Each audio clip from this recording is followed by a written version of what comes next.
হরে কৃষ্ণ। জয় নিতাই, জয় গৌর। সকলে ভালো আছেন? অবশ্যই ভালো থাকবেন, সুস্থ থাকবেন, প্রত্যেকটা ভিডিও দেখতে থাকবেন। অনেক মায়ের ফোন, যেহেতু রথ চলে এসছে, আর আমি কিন্তু বহু বছর ধরে একটা কথা শুনে আসছি, ভিডিওতে আমার করা হয়নি বা সেই সুযোগ আমি পাইনি বা আমার বলা হয়ে ওঠেনি। সর্বপ্রথম বলি, সবার জন্য কিন্তু 8 থেকে 80 শুনতে থাকুন। গর্ভবতী মায়েরা কি রথযাত্রায় যেতে পারবে? রথের দড়ি টানতে পারবে? জগন্নাথ দেবকে দর্শন করতে পারবে? বিধবা মায়েরা কি রথের দড়ি টানতে পারবে? আমিষ আহার করে কি রথের দড়ি টানা যায়? এই সমস্ত মায়েদের প্রশ্ন আমি একের এক সবার উত্তর দিচ্ছি। জগন্নাথ দেব স্বপ্নে রাজা ইন্দ্রদুম্বকে বলেছিলেন যে, রাজন, তুমি দেখছো আমার হাত নেই, তুমি আমাকে 56 ভোগ নিবেদন করবে। আমি এই রূপে, এই হাতেই 56 ভোগ গ্রহণ করব, আহার করব। জানেন তো, জগন্নাথ রূপে গোবিন্দ আমার পুরীতে আহার করেন, আর বৃন্দাবনে উনি নিদ্রায় যান, শয়ন করেন। তো এই যে মানুষ বলে ঠুটো জগন্নাথ, জানি না এটা কোন ব্যক্তি তুলেছে, কথাটা আবিষ্কার করেছে, জানি না। আমি জানি না কোথায় থেকে কিভাবে এলো, কিন্তু মহাপাপ। এই মুখে যদি জগন্নাথ দেবকে এই কথা বলা হয়, মহাপাপ। পৃথিবীতে কিছু কিছু ব্যক্তিরা আছে, বিনা কাজ, কোনো কাজে লাগে না, কত কি আবিষ্কার করেছে, কোনো কাজে লাগে না, ধ্বংসই হয়, মঙ্গল কিছু হয় না। মা, ঠাম্মা, পিসিমা, জেঠিমা, কাকিমা, মামিমারা বলে আসে, গর্ভবতী মহিলাদেরকে জগন্নাথ দেবকে দর্শন করতে নেই। কেন নেই? না গর্ভের সন্তান ওই ঠুঁটো জগন্নাথ হয়ে যাবে। ঘরেও যদি জগন্নাথ দেবের ছবি থাকে, তবু তাকে ঢেকে রাখা হয়। এটা আমি অনেক দিন থেকে শুনে এসেছি, বলার সুযোগ হয়ে ওঠেনি। দেখুন, যিনি জগতের নাথ, যিনি সবকে মঙ্গল দান করেন, যিনি সবাইকে পালন পোষণ করেন, যিনি সবার দায়িত্ব নিয়ে রেখে দিয়েছেন, আমরা আসি খালি হাতে, যাই খালি হাতে। আমরা যা কিছু অর্জন করি এই পৃথিবী থেকেই করি, আমরা যা কিছু উন্নতি করি পৃথিবী থেকে নিয়েই করি, আমরা যা কিছু ধ্বংস করি পৃথিবীতেই করি। সব কিন্তু এই প্রকৃতি মায়ের থেকে নিয়েই আমরা করি। অথচ আমরা নিজেকে কি হুনু ভাবি, তাই না? আমাদের কিছু হারিয়ে গেলে এই পৃথিবীতেই যাই, কিছু পেলে এই পৃথিবী থেকেই আমরা পাই। আমরা কিন্তু নিয়ে কিছু কোথাও থেকে কেউ আসেনি। গর্ভবতী মায়েরা বেশি করে রথের দড়ি টানবেন, বেশি করে জগন্নাথ দেবকে দর্শন করবেন।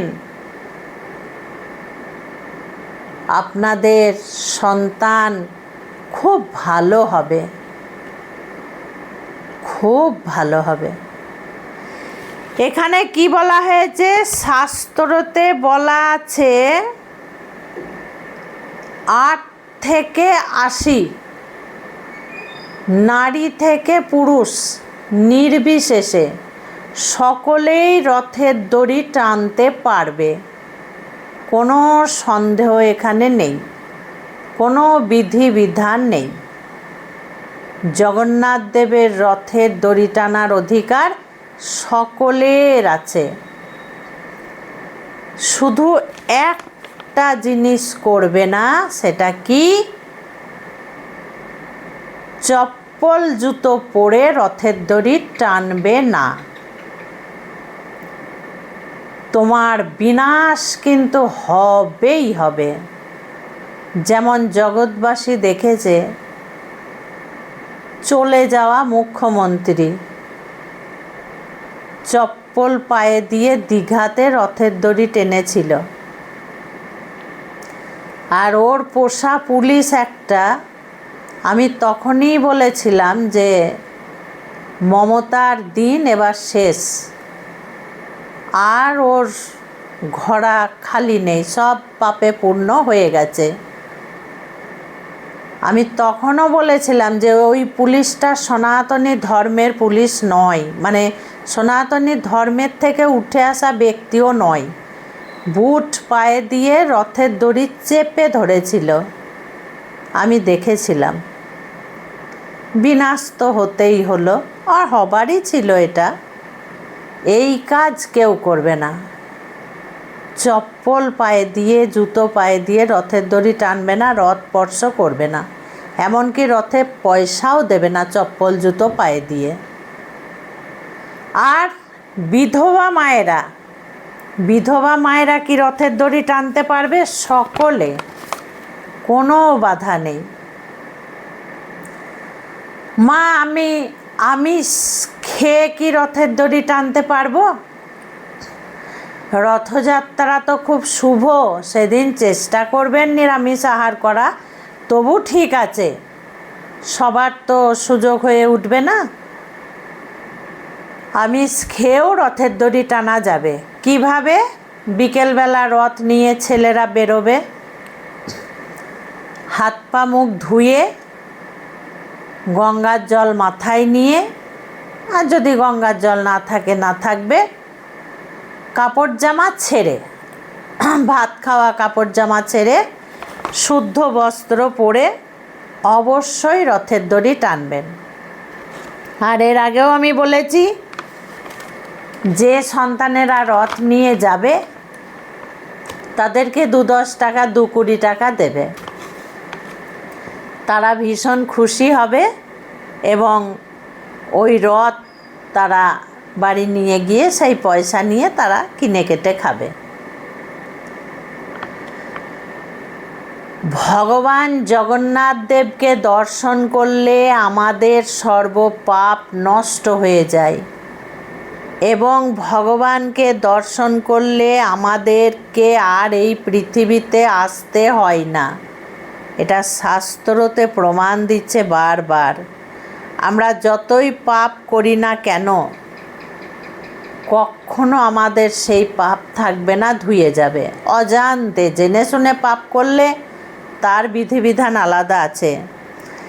যদি আমরা রথের দড়ি টানি তাহলে আমাদের যম যন্ত্রণা ভোগ করতে হবে না, যমালয়ে আমাদেরকে যেতে হবে না। কাজেই 8 থেকে 80 গর্ভবতী বিধবা সকলেই রথের দড়ি টানতে পারে।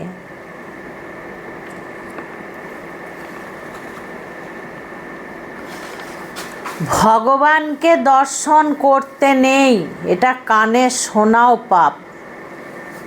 জানি না এইসব কথাবার্তা কে বলেছে, কবে বলেছে, কিভাবে বলেছে, কিন্তু গর্ভবতী মায়েরা অবশ্যই দর্শন করবে, অবশ্যই রথের দড়ি টানবে।